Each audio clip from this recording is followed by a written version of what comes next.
ನಮಸ್ಕಾರ ವೀಕ್ಷಕರೇ, ನಾನು ನಿಮ್ಮ ಗಿರಿಧರ್ ಭಟ್. ಯಾರಾದರೂ ಮನೆ ಮೇಲೋ ಅಥವಾ ನಿಮ್ಮ ಮೇಲೋ ವೈಯಕ್ತಿಕವಾಗಿ ದಾಳಿ ಮಾಡ್ಬೋದು. ಯಾವ ರೀತಿಯಲ್ಲಿ ಕೆಡುಕನ್ನು ಮಾಡ್ತಾರೆ, ಮಾಟವನ್ನು ಮಾಡ್ತಾರೆ, ತಂತ್ರ ಪ್ರಯೋಗವನ್ನು ಮಾಡ್ತಾರೆ, ಏನು ಇದರಿಂದ ಏನೇನೆಲ್ಲ ಅನುಭವಿಸ್ಬೋದು ನೋಡಿ. ನಿಮ್ಮ ಜೀವನದ ಒಂದು ಯಾವುದಾದ್ರೂ ಒಂದು ಸನ್ನಿವೇಶದಲ್ಲಿ ಕಪ್ಪು ಚುಕ್ಕಿಯಾಗಿ ಇದು ಕಾರಣೀಕೃತವಾಗುತ್ತೆ. ಈ ಮಾಟ ಮಂತ್ರ ತಂತ್ರ ಎಂತಕ್ಕಂಥ ಬಾಧೆ ಎಲ್ಲ ಹೋಗ್ತಾ ಇರ್ತೀರ. ಯಾವುದೋ ಒಂದು ರೀತಿಯಲ್ಲಿ ಆಕಸ್ಮಿಕವಾದಂಥ ಆಪತ್ತು ವಿಪತ್ತು, ಪದೇ ಪದೇ ಅನಾರೋಗ್ಯದಂಥ ಒಂದು ವಿಷಯ ಸ್ಥಿತಿಗಳು, ಸುಖ ಸುಮ್ಮನೆ ಒಂದು ರೀತಿಯಲ್ಲಿ ಮನೆಯಲ್ಲಿ ಕಲಹ ಜಗಳ ಮನಸ್ತಾಪ, ವಾತಾವರಣ ಸರಿ ಇರೋದಿಲ್ಲ. ಮನೆ ಕಟ್ತಾ ಇರ್ತೀರ, ಅರ್ಧಕ್ಕೆ ನಿಂತು ಹೋಗಿರುತ್ತೆ. ಹಾಗೆ ಮನೆಯಲ್ಲಿರ್ತಕ್ಕಂಥ ಜನಗಳ ಜೊತೆಗೆ ಒಂದೊಂದು ರೀತಿಯಲ್ಲಿ ಏನಾದರೂ ಸಮಸ್ಯೆಗಳು ಉಂಟಾಗ್ಬೋದು. ಮಕ್ಕಳು ಮಾತು ಕೇಳೋದಿಲ್ಲ, ಮಕ್ಕಳು ದಾರಿ ತಪ್ಪಬೋದು. ಹಾಗೆ ಒಂದು ರೀತಿಯಲ್ಲಿ ಕನಸುಗಳು ವಿಲಕ್ಷಣವಾಗಿ ಬಿಡ್ತಕ್ಕಂಥದ್ದು. ಇದ್ರ ಜೊತೆಗೆ ನಿಮ್ಮ ಹಿಡಿದಂಥ ಕೆಲಸ ಕಾರ್ಯ ವ್ಯವಸ್ಥೆಗಳು ನಡೆಯಲ್ಲ. ಜೊತೆಗೆ ಅವಮಾನ ಆಗ್ತಕ್ಕಂಥ ಪ್ರಸಂಗಗಳು ಬರ್ಬೋದು. ಎಲ್ಲೋ ಒಂದು ಕಡೆ ವ್ಯಕ್ತಿನ ಏಕಾಂಗಿ ಮಾಡಿ ಕೂರಿಸುವಂಥ ಒಂದು ಶಕ್ತಿಯುತವಾದಂಥ ತಂತ್ರ ಇದು. ಇದರಲ್ಲಿ ಬಹಳಷ್ಟು ವಿಧಾನಗಳಿದ್ದಾವೆ. ಯಾವ ರೀತಿಯಲ್ಲಿ ಹೇಗೆ ಮಾಡಿಸ್ತಾರೆ ಅದೇ ರೀತಿಯಲ್ಲಿ. ಏಳಿಗೆ ಆಗಬಾರ್ದು ಅನ್ನೋ ರೀತಿಯಲ್ಲಿ ಮಾಡಿದರೆ ಬೇರೆ ವಿಚಾರ. ಒಬ್ಬೊಬ್ಬರು ಅಂದ್ರೆ ಒಂದೊಂದು ರೀತಿಯಲ್ಲಿ ಅನಾರೋಗ್ಯ ಆಗಲಿ, ಏಳಿಗೆ ಆಗಬಾರ್ದು, ಆ ವ್ಯಕ್ತಿ ಯಾವುದಾದ್ರೂ ಒಂದು ರೂಪದಲ್ಲಿ ಸಮಸ್ಯೆ ಆಗಬೇಕು, ಏನಾರು ಆಗಬೇಕು, ಇದು ಅವ್ರವ್ರು ಬಿಟ್ಟಿರೋ ವಿಚಾರ. ಇಂತಹ ತಂತ್ರ ವ್ಯವಸ್ಥೆ ಮಾಡುವಂಥ ಉದ್ದೇಶ ಇದೆಯಲ್ಲ, ಇದು ಕೂಡ ದೇಶಕ್ಕೆ ಮಾಡೋದು. ಅಥವಾ ಯಾವುದಾದ್ರೂ ಒಂದು ವ್ಯವಸ್ಥೆ ನಿಮ್ಮ ಮೇಲಿರ್ತಕ್ಕಂಥ ಒಂದು ಅನುಮಾನದಿಂದನೂ ಮಾಡ್ಬೋದು. ಅಥವಾ ನೀವೇನಾದರೂ ಅವ್ರು ತೊಂದರೆ ಮಾಡಿದರೆ ಈ ರೀತಿಯಾದಂಥ ಒಂದು ಸೇಡನ್ನು ತೀರಿಸ್ಕೊಳ್ಳುವಂಥ ಒಂದು ಲಕ್ಷಣಕ್ಕೂ ಬರ್ಬೋದು. ಕೆಲವೊಮ್ಮೆ ಏನಂತಂದರೆ ಅತಿ ಹೆಚ್ಚಿನದಾಗಿ ನೋಡೋದಂದರೆ ಶತ್ರುಕಾರಕ. ಈ ಬೇರೆ ಬೇರೆ ರೀತಿಯಾದಂಥ ಅರ್ಥಕಲ್ಪನೆಗಳನ್ನು ತೆಗೆದುಕೊಂಡು ಹೋಗುತ್ತೆ. ಒಟ್ಟಾರೆಯಾಗಿ ಮಾಂತ್ರಿಕವಾದಂಥ ಬಾಧೆಗಳನ್ನು ಬಾಧಸ್ಥರನ್ನಾಗಿ ಮಾಡುವಂಥ ಸಾಧ್ಯತೆ. ಈ ಕೆಡುಕುಗಳಿದಾವಲ್ಲ, ಬಹಳ ಅಂದರೆ ಬಹಳ ಕೆಟ್ಟದ್ದು. ಯಾವುದೇ ರೀತಿಯಲ್ಲಿ ಏಳಿಗೆ ಇಲ್ಲ, ಆರೋಗ್ಯ ಸರಿಗಿರೋದಿಲ್ಲ, ಉದ್ಧಾರ ಆಗೋದಿಲ್ಲ, ಮಾನಸಿಕವಾದಂಥ ಸ್ಥಿತಿ ಗತಿ ವ್ಯಥೆಗಳನ್ನು ಅನುಭವಿಸ್ಬೇಕು, ಎಲ್ಲ ರೀತಿಯಾದಂಥ ಜನಗಳಿಂದ ದೂಷಣೆಗೊಳಗಾಗಬೇಕು. ಕೆಲವೊಂದು ಜೀವನ ಅನ್ನೋದು ಜಿಗುಪ್ಸಾ ಮನೋಭಾವದಲ್ಲೇ ಕಳಿಬೇಕಾಗ್ತದೆ. ಧನಹಾನಿ ಆಗ್ತಕ್ಕಂಥದ್ದು, ಇದ್ದು ಬದ್ದಿದ್ದ ಹಣ ಎಲ್ಲ ಕಳ್ಕೊಂಡು ಬೀದಿ ಪಾಲಾಗಬೇಕು. ಮಾನಹಾನಿ, ಅವಮಾನಗಳನ್ನು ಅನುಭವಿಸ್ಬೇಕು. ಜನಗಳು ಅಂದರೆ ನೀವು ಯಾರು ಬೇಡ ಎಂಬತಕ್ಕಂಥ ಭಾವನೆಗೆ ಬಂದುಬಿಡಬೇಕು. ಊರು ಬಿಟ್ಟು ಸ್ಥಳ ಬಿಟ್ಟು ಭ್ರಷ್ಟರಾಗಿ ಓಡಾಡುವಂಥ ಒಂದು ವ್ಯವಸ್ಥೆ. ಪ್ರಾಣಹಾನಿ ಅಂತ ಹೇಳ್ತೀವಿ. ಅಂದರೆ ಅದೇ ರೀತಿಯಲ್ಲಿ ಜೀವನ ಅನ್ನೋದು ಜಿಗುಪ್ಸೆ ಮಾಡಿಕೊಂಡು ಏನಾದರೂ ಒಂದು ರೀತಿಯಲ್ಲಿ ವಿಪತ್ತು ತೊಂದರೆಗಳನ್ನು ಅನುಭವಿಸಿ ಹೋಗೋ ಬರೋ ದಾರಿಯಲ್ಲಿ ಯಾರಿಗಾದರೂ ಒಬ್ರಿಗೆ ಸಮಸ್ಯೆ ಆಗ್ತಾ ಈ ರೀತಿಯಾದಂಥ ಪ್ರಕ್ರಿಯೆಗಳಿಂದ ಜೀವನ ಅನ್ನೋದು ಒಂದು ರೀತಿಯಲ್ಲಿ ಭಯಗ್ರಸ್ತ ವಾತಾವರಣದಲ್ಲಿ ಸಾಗಿಸುವಂಥ ಒಂದು ಪ್ರಮೇಯಗಳು ಬರ್ಬೋದು. ಇಂತಹ ಮಾಟ ಮಂತ್ರ ತಂತ್ರದಂತಹ ಬಾಧೆಗಳಿಂದ ಬಹಳಷ್ಟು ಸಮಸ್ಯೆಗಳನ್ನು ಅನುಭವಿಸ್ತಾ ಇರ್ತಾರೆ. ಇವರು ಮಾಡುವಂಥ ಉದ್ದೇಶ ದುರುದ್ದೇಶವೇ ಕೂಡಿದ್ರೂ ಕೂಡ ಅನುಭವಿಸುವಂಥದ್ದು ಇದೆಯಲ್ಲ, ಇದು ಯಾರಿಗೂ ಬೇಡ ಎಂಬತಕ್ಕಂಥ ಭಾವನೆ ಇರುತ್ತೆ. ನೋಡಿ, ನಿಮ್ಮ ಮನೇಲಿ ನೀವು ಊಟ ಮಾಡಬೇಕು, ನಿಮ್ಮ ಜೀವನ ನೀವು ಚೆನ್ನಾಗಿ ಮಾಡ್ಕೊಂಡು ಹೋಗಬೇಕು. ನಿಮ್ಮ ಮನೆ, ನಿಮ್ಮ ಮಕ್ಕಳು, ನಿಮ್ಮ ಒಂದು ಪರಿಸರ, ಆ ಒಂದು ಭಾವನೆಯಲ್ಲಿ ಎಲ್ಲ ಒಂದು ಕಡೆ ನೀವು ಯೋಚನೆ ಮಾಡ್ತಾ ಇರ್ತಾರೆ. ಇಂಥ ಕ್ಷುದ್ರಾಚರಣೆಗಳಿಂದ ಮಾಡಿ ಅದು ಒಂದು ರೀತಿಯಲ್ಲಿ ನಿಮ್ಮ ಒಂದು ಜೀವನದಲ್ಲಿ ಕಪ್ಪು ಚುಕ್ಕಿಯಾಗಿ ಕಾಡ್ತಾ ಇರ್ತಾರೆ. ಕಳಂಕದ ರೀತಿಯಲ್ಲಿ ಇದು ಭಾಸವಾಗ್ತಾ ಇರುತ್ತೆ. ಯಾವ್ಯಾವ ರೂಪದಲ್ಲಾದರೂ ಮಾಡ್ಬೋದು. ಕ್ಷುದ್ರಾಚರಣೆ ಅಂತ ಹೇಳ್ತೀವಿ. ಅಥವಾ ಕೆಲವೊಮ್ಮೆ ಈ ತೋಟಿಗೆಗಳ ಸ್ವರೂಪದಲ್ಲೂ ಕೂಡ ಮಾಡ್ಬೋದು.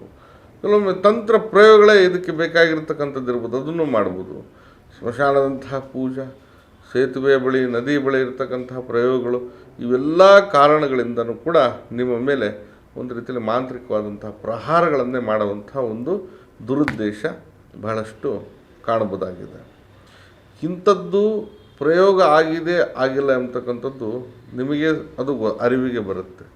ಯಾವ ಮನುಷ್ಯ ಹೇಗಿದ್ದ, ಯಾವ ರೀತಿಯಲ್ಲಿ ಹೋದ, ಯಾವ ರೀತಿಯಲ್ಲಿ ಆಗ್ತಾ ಇದ್ದಾನೆ, ಅವನ ಜೀವನ ಹೆಂಗಿತ್ತು, ಯಾವ ರೀತಿಯಲ್ಲಿ ಬೆಳವಣಿಗೆ ಇತ್ತು, ಈಗ ನೋಡಿದ್ರೆ ಎಂಥ ದುಸ್ಥಿತಿಗೆ ಬಂದಿದ್ದಾನೆ, ಇವೆಲ್ಲದರ ಒಂದು ವಿಶ್ಲೇಷಣೆ ಮಾಡಲಿಕ್ಕೆ ಹೋದರೆ ಅದು ಕಂಡು ಬರುತ್ತೆ. ಹೋಗುವಂಥದ್ದು ಕೆಲಸ ಕಾರ್ಯ ಏನಾಗ್ತಾ ಇದೆ, ಯಾಕೆ ಹಿಂಗಾಗ್ತಾ ಇದೆ ಅನ್ನೋವಂಥ ನಿಮ್ಮ ಪ್ರಶ್ನೆಗಳಿದ್ದಾವಲ್ಲ, ಆ ಪ್ರಶ್ನೆಗೆ ಪ್ರಶ್ನೆ ಹುಡುಕ್ತಾ ಹೋದರೆ ನಿಮ್ಗೆ ಅಲ್ಲೇ ಉತ್ತರ ಸಿಕ್ಬಿಡುತ್ತೆ, ಯಾರೋ ಏನೋ ಮಾಡಿದ್ದಾರೆ ಅಂಥೇಳಿ.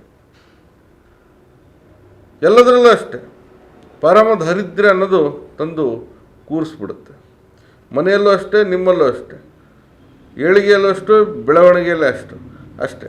ಈ ರೀತಿಯಾದಂಥ ಒಂದು ಸಮಸ್ಯೆಗಳಿಂದಾಗಿ, ಈ ಎಲ್ಲ ಬಾಧೆಗಳಿಂದ ನಿಮ್ಮನ್ನು ಬಾಧಸ್ಥರನ್ನಾಗಿ ಮಾಡ್ತಾ ಮಾಟ ಮಂತ್ರ ತಂತ್ರದಂತಹ ಆಚರಣೆ ವಿಚಾರಗಳಿಂದ ನಿಮ್ಮ ಮನೆತನ, ನೀವು, ನಿಮ್ಮ ಕೆಲಸ, ನಿಮ್ಮ ಕಾರ್ಯ, ನಿಮ್ಮ ಒಂದು ಬದ್ಧತೆ, ಶ್ರಮ, ಜೀವನ ಎಲ್ಲವನ್ನ ಮಣ್ಣು ಪಾಲು ಮಾಡುವಂಥ ಒಂದು ದುರಾಲೋಚನೆ ಭಾಳಷ್ಟು ಕಾಣ್ತಾ ಇರ್ತೀವಿ.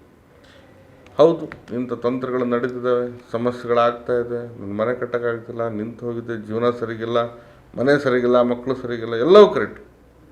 ಅದಕ್ಕೊಂದು ಪರಿಹಾರ ಇರಬೇಕಲ್ವ. ಆ ಪರಿಹಾರ ಸರಳವಾಗಿರ್ತಕ್ಕಂಥದ್ದನ್ನ ನಾನು ತಿಳಿಸ್ತಾ ಇದ್ದೀನಿ.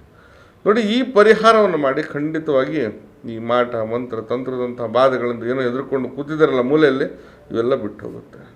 ನೀವು ಕೂಡ ಹೊಸ ರೀತಿಯಾದಂಥ ಒಂದು ವ್ಯವಸ್ಥೆಗೆ ಹೋಗ್ಬೋದು. ಆದರೆ ಯಾವುದೇ ರೀತಿಯಲ್ಲಿ ನಿಮಗೆ ಈ ಪ್ರಯೋಗಗಳು ತಾಗೋದಿಲ್ಲ, ಹಾಗೆ ಈ ಕೆಡಕುಗಳು ಕೂಡ ಕಳೆಯುತ್ತೆ ಅಂತ ನಾನು ಭರವಸೆಯಿಂದ ಹೇಳ್ತಾ ಇದ್ದೇನೆ. ನೋಡಿ, ಮಂಗಳವಾರ, ಶುಕ್ರವಾರ, ಅಮಾವಾಸ್ಯೆ, ಹುಣ್ಣಿಮೆ ಯಾವುದಾದ್ರೂ ಒಂದು ದಿನನ ನೀವು ಆಯ್ಕೆ ಮಾಡಿಕೊಳ್ಳಿ.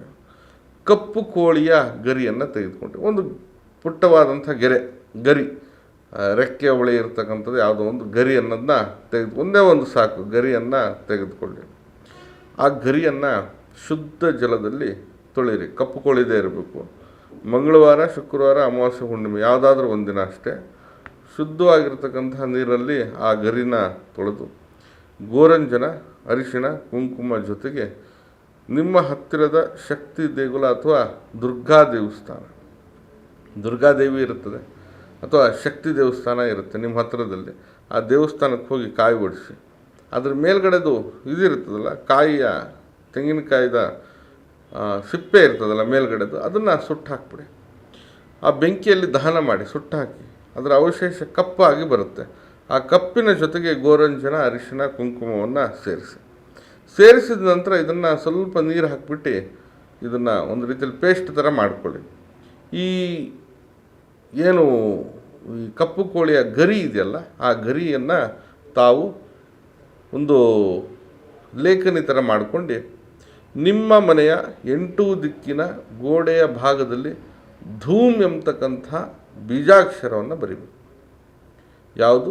ಧೂಮ್ ಎಂಬತಕ್ಕಂಥ ಬೀಜಾಕ್ಷರವನ್ನು ಬರೆದ್ರೆ ಖಂಡಿತ ಯಾವುದೇ ಮಾಟ ತಂತ್ರ ವಿಚಾರಗಳಿರಲಿ ನಿಮ್ಮ ಮನೆಗೆ ತಾಗೋದಿಲ್ಲ. ಒಂದು, ಅಥವಾ ಯಾರಾದರೂ ಮಾಡಿದ್ದಾರೆ ಅಂದರೆ ಅದು ಆ ಕೆಡಕುಗಳು ಅಲ್ಲೇ ನಾಶ ಆಗಿ ಪ್ರಬುದ್ಧವಾಗ್ತೀರ.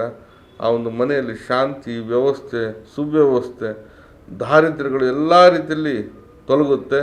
ಮನೆ ಬೆಳವಣಿಗೆ ಆಗುತ್ತೆ, ಮನಸ್ಸು ಬೆಳೆಯುತ್ತೆ, ಜೀವನ ಸಮೃದ್ಧಿ ಆಗುತ್ತೆ. ಮಾಡಿದ್ದು ಕೂಡ ನಾಟೋದಿಲ್ಲ ಮುಂದೆ ಯಾರಾದರೂ ಮಾಡಿದರೆ. ಇಂಥ ಪ್ರಬಲವಾಗಿರ್ತಕ್ಕಂಥ ಒಂದು ಪರಿಹಾರ ಮಾರ್ಗ ಇದಾಗಿದೆ. ಖಂಡಿತ ಮಾಡಿ.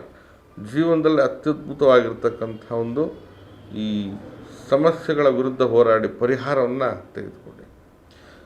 ಅಷ್ಟು ಮಟ್ಟಿಗೆ ಈ ಕಪ್ಪು ಕೋಳಿನ ಗರಿ ನಿಮಗೆ ಸಹಾಯ ಮಾಡುವಂಥ ಒಂದು ವ್ಯವಸ್ಥೆ ಇದೆ. ಖಂಡಿತ ಮಾಡಿ.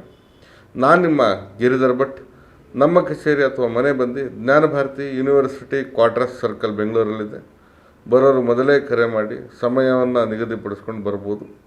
ಬರಲಿಕ್ಕೆ ಸಾಧ್ಯ ಆಗಿಲ್ಲ ಅಂತಂದರೆ ಈ ಕೆಳಗಡೆ ಕಾಣ್ತಾ ಇರತಕ್ಕಂಥ ನಂಬರ್ಗೆ ಕರೆ ಮಾಡಿ ಮುಕ್ತವಾಗಿ ಸಮಾಲೋಚನೆ ಕೂಡ ಮಾಡ್ಬೋದು. ಶುಭವಾಗಲಿ. ನಮಸ್ಕಾರ.